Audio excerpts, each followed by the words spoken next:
दोस्तों, पूरे यूरोप से भिड़ रहे रूस ने तेल को लेकर ऐसा खेल कर दिया है कि पूरे यूरोपियन देश सदमे में चले गए हैं। उन्हें समझ नहीं आ रहा कि कैसे वो रूस के जाल से निकले। लेकिन दोस्तों, रूस और यूरोप की इस खींचतान में सबसे ज्यादा फायदा भारत को हो रहा है, जिससे यूरोप के साथ साथ पूरी दुनिया हक्की बक्की रह गई है। भारत को अपनी अर्थव्यवस्था में जान डालने का ऐसा मौका मिल गया है, जिससे लगने लगा है कि भारत के अब अच्छे दिन आ गए हैं।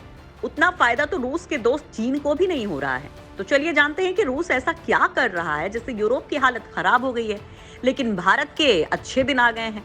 इसके साथ ही जानेंगे कि कैसे ये तेल का खेल पूरी दुनिया पर असर डाल रहा है। दोस्तों, इस वक्त रूस अपनी अर्थव्यवस्था के लिए पूरे यूरोप से लड़ रहा है।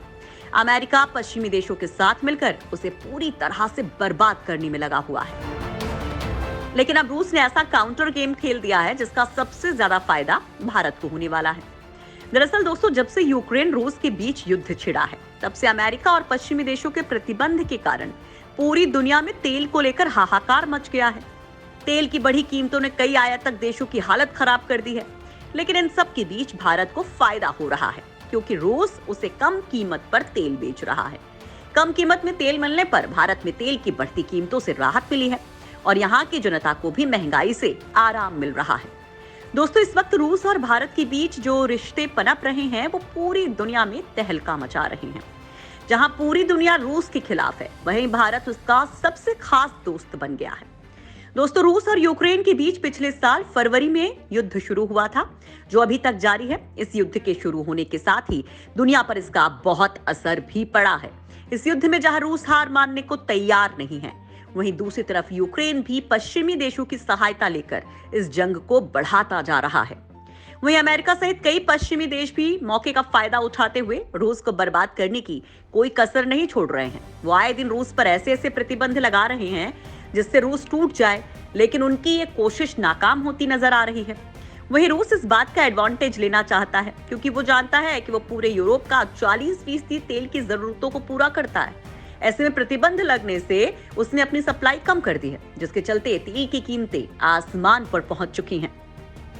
साल 2021 जुलाई में जहां तेल की कीमतें $70 प्रति बैरल थी, वहीं साल 2022 में ये बढ़कर $116 प्रति बैरल हो गई।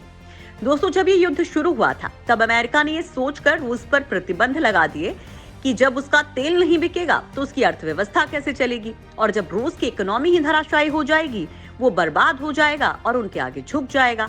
लेकिन यहाँ सब कुछ उल्टा हुआ। प्रतिबंध लगने के बाद रूस ज्यादा कमाई करने लगा। वो कम तेल बेचकर भी फायदे में रहा। वहीं उल्टे यूरोप की हालत ज्यादा खराब हो गई। यहाँ तेल को लेकर हाहाकार मच गया। ब्रिटेन पर इसका इतना असर पड़ा कि इसकी करेंसी अपने लोएस्ट लेवल पर पहुंच गई है। यहाँ मंदी के हालात हो गए हैं।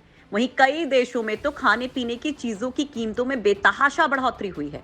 इन हालातों को देखते हुए G7 देशों और यूरोप ने मिलकर फिर से एक स्ट्रैटेजी बनाई, जिससे रूस को तोड़ा जा सके। उन्होंने रूस के तेल पर $60 प्रति बैरल की कीमत का प्राइस कैप लगा दिया। यानी कि रूस किसी देश को तेल बेचेगा तो वो सिर्फ $60 प्रति बैरल पर ही बेच सकता है। इसके ऊपर की कीमत पर नहीं बेच सकता। वहीं रूस के तेल की कीमत $65 से $70 प्रति बैरल है। वहीं इस प्राइस कैप को लगाने के पीछे यूरोपियन देशों का मकसद था कि रूस की कमाई को खत्म करना, जिससे उसकी अर्थव्यवस्था भी धराशायी हो जाए। लेकिन यूरोपियन देशों के इस फैसले को रूस ने मानने से इनकार कर दिया। यहाँ दोस्तों, आपके मन में सवाल खड़ा हो रहा होगा कि जब यूरोप रूस को बर्बाद करना चाहता है, तो फिर वो खुद क्यों उससे तेल खरीद रहा है? वो उससे तेल खरीदना बंद क्यों नहीं कर देता? क्योंकि अगर वो तेल खरीदना बंद कर देंगे तो रूस तो वैसे ही बर्बाद हो जाएगा और ये युद्ध भी खत्म हो जाएगा। तो दोस्तों, आपको बता दें कि ऐसा नहीं हो सकता है, क्योंकि रूस दुनिया का दूसरा सबसे बड़ा तेल उत्पादक देश है। ये दुनिया का करीब 11% तेल उत्पादित करता है। ऐसे में यूरोपीय देश चाह कर भी रूस को छोड़ नहीं सकते। उन्हें तेल खरीदने के लिए रूस के पास ही जाना पड़ेगा। ये हर दिन 10 मिलियन बैरल तेल प्रोड्यूस करता है। वहीं हर महीने 3 बिलियन बैरल तेल का उत्पादन रूस करता है। लेकिन अगर रूस तेल की सप्लाई करना बंद कर दे तो उसका मतलब पूरी दुनिया में तेल की बहुत कमी आ जाएगी। लेकिन इस सब में सबसे ज्यादा फायदा खाड़ी देशों को होगा। वो तेल का अपना पूरा कंट्रोल कर लेगा और मनमानी तौर पर कीमतें वसूलेगा, जिसका नतीजा तब देखने को मिला जब यूरोप ने रूस से तेल खरीदना बंद कर दिया था। तब यहाँ कीमतें $100 प्रति बैरल से ज्यादा हो गई थी। और अगर ऐसे में रूस तेल नहीं बेचेगा तो ये अरब कंट्री तेल की कीमतों को $300 प्रति बैरल तक पहुंचा देंगी। दोस्तों, जब पूरी दुनिया की $100 पर ही हाहाकार मच गया तो फिर सोचिए कि $300 होने पर क्या होगा। ऐसे में ये यूरोपीय देश चाह कर भी रूस से तेल खरीदना बंद नहीं कर सकते हैं, लेकिन अपनी अकड़ दिखाने के लिए उन्होंने रूसी तेल पर प्राइस कैप लगा दिया है, जिससे उन्हें कम कीमत पर तेल मिलता रहे और रूस को नुकसान हो जाए। लेकिन रूस ने यूरोप के अरमानों पर पानी फेर दिया। उसने प्राइस कैप के फैसले को मानने से ही इनकार कर दिया। कह दिया कि जिसे खरीदना है वो उनकी तय कीमत पर तेल खरीदे, वो इतनी कम कीमत पर तेल नहीं बेचेगा। लेकिन दोस्तों, इन सबके बीच भारत और चीन रूस के लिए सबसे बड़ा सहारा बनकर उभरे हैं, क्योंकि ये दोनों ही देश रूस को बचा सकते हैं। ये दोनों जब तक रूस से तेल खरीदते रहेंगे तब तक रूस की अर्थव्यवस्था बची रहेगी।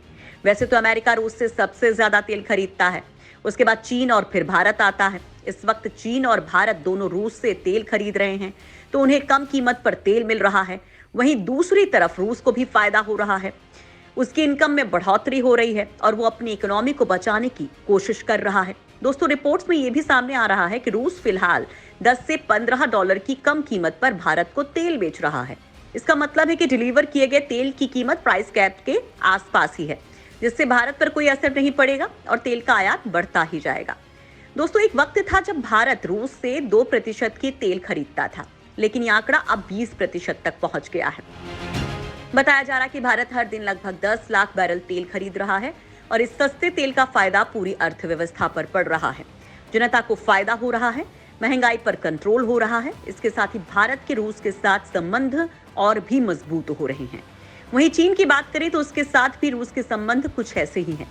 लेकिन यहाँ ये सवाल भी खड़ा होता है कि जब रूस भारत और चीन को सस्ते में तेल दे रहा है तो वो दूसरे देशों को क्यों नहीं दे रहा है। इसका जवाब है ग्लोबल शिपिंग इंडस्ट्री, जिस पर यूरोपियन देशों की मोनोपोली है।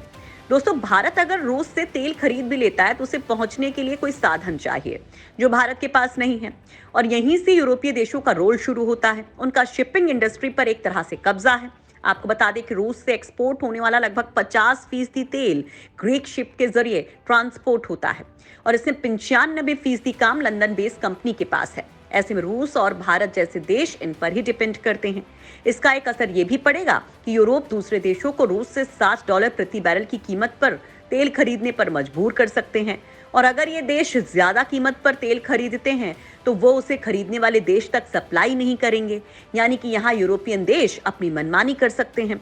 लेकिन दोस्तों, रूस ने इस प्राइस कैप को मानने से इनकार कर दिया है। उसने कहा है कि वो इस कीमत पर अपना तेल नहीं बेचेगा, फिर चाहे उसे अपना तेल उत्पादन कम ही क्यों ना करना पड़े, जिसके कारण ये यूरोपियन शिपिंग कंपनियों की मनमानी खत्म हो सकती है। वहीं रूस ने इस प्राइस कैप का तोड़ निकालने के लिए एशिया के देशों की तरफ अपना रुख किया है और इन सब में उसका साथ दे रहा है भारत, जिससे रूस को ये कंफर्म हो गया है कि यूरोपियन देशों की तरफ से लगाया गया प्राइस कैप उस पर असर नहीं डालेगा। यहाँ देखना काफी दिलचस्प होगा कि रूस कैसे अमेरिका और पश्चिमी देशों के चक्रव्यूह को तोड़ेगा, कैसे वो अपनी अर्थव्यवस्था को संभालता और कैसे भारत रूस की मदद करता है। इसके अलावा भारत कैसे इन सब का फायदा उठाता है।